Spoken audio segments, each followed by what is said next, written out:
So Matthew chapter 6, verse 25, in the middle of this Sermon on the Mount, the most famous sermon he ever preached, he says this: "Therefore, I tell you, do not be anxious about your life, what you will eat or what you will drink, nor about your body, what you will put on." So he brings up what they were anxious about. In that day, there was no refrigeration. They didn't have the ability to store, and so being anxious over, are we gonna have enough food to make it through the end of the season, was a real thing. To us, he would say, whatever you're anxious about, it would still apply. Don't be anxious about whether you'll be single for forever. He's inviting us to a life where you are not marked by dwelling on fearful and anxious thoughts. And then he asked a question that I think is so profound. Isn't life more than food? And the body more than clothing? The first idea that I want to highlight from the text is to track down your anxiety. Jesus just asked, is all that life is about food? And all that, like a body in your life is all about food and clothing? Is that the epitome of all life is equal to? Why do you think Jesus would ask that question? What do you think about it? Well, he's God, so we can assume he's not actually asking because he doesn't know the answer.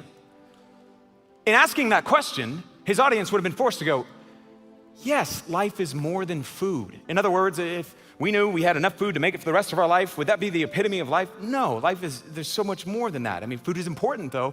Yeah, but is life equal food? No, of course not. To us, he would say, is life not more than having a good paying job? Is life not more than being married?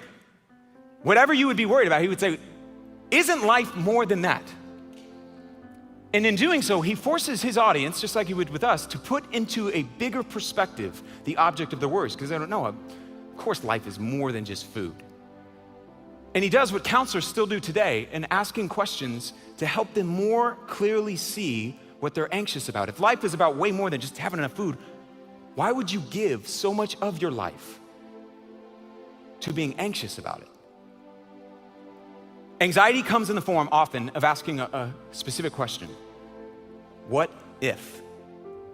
It feeds off of what if. What if I don't ever get a promotion? What if my mom's cancer treatment doesn't work? What if I am single for forever? What if?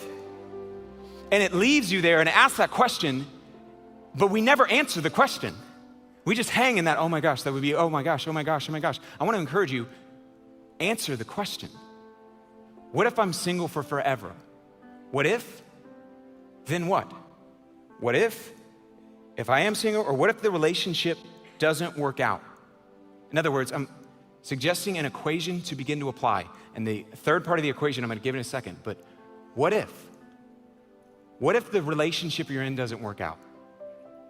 Answer it. Whatever you're anxious about, answer it. What if it doesn't work out?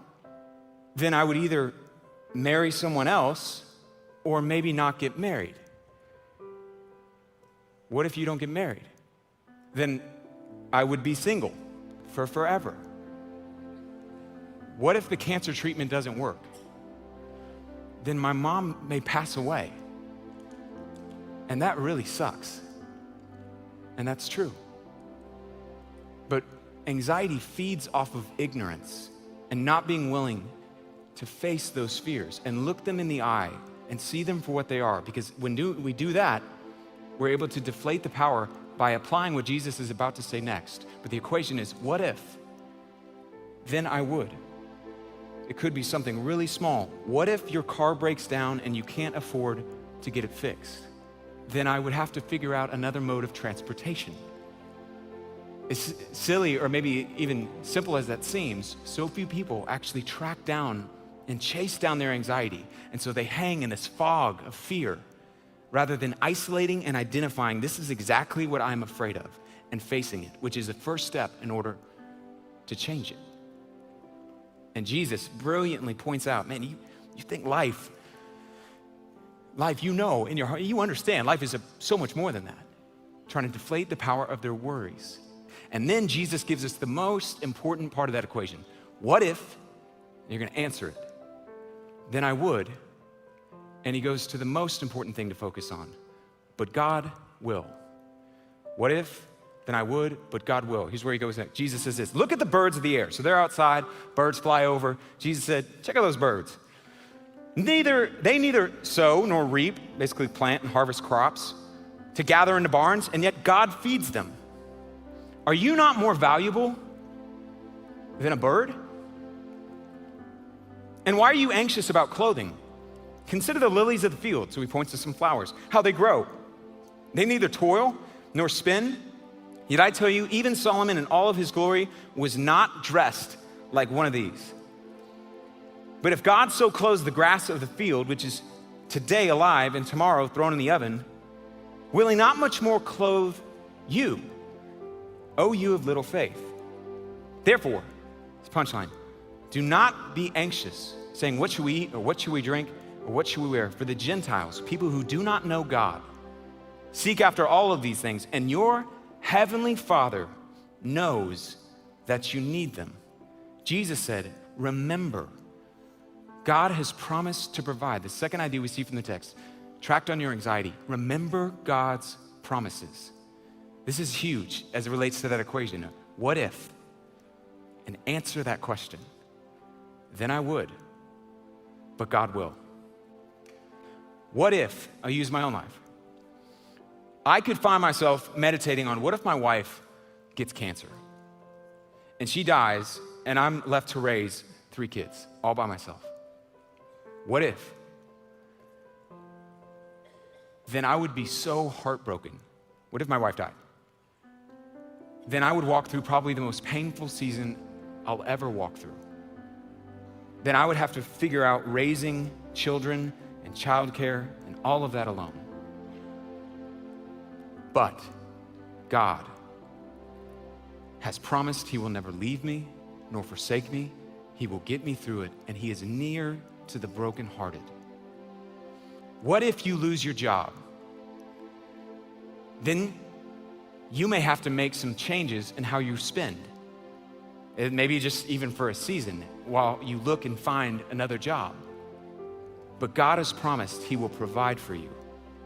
He is enough, and he's a sustainer, not to provide for all of your wants, but promised I will provide for all of your needs. And Jesus brilliantly brings them back. He says, man, you're acting like people who don't have a heavenly Father.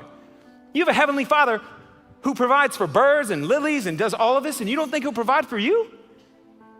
And he brilliantly points out, remember what God has promised. So what if you're single for the rest of your life? Then I would be sad. And I would feel lonely, but God has promised I'm never alone. He will never leave me nor forsake me. He is nearer to me than the breath I breathe. And he will sustain me. No matter what we walk through, if that old girlfriend or boyfriend, what if they start dating someone else? Then I would be really sad. But God has another story that he's writing. And if they're not a part of that future in a spouse way with me, or they're not gonna be a part of my life, God has promised he will work all things together for good. And as you begin to rehearse this, you will begin to experience peace, because there's no magic words that you can say that can prevent a boyfriend from dating somebody else, a mom from getting cancer. But we can cling to God will.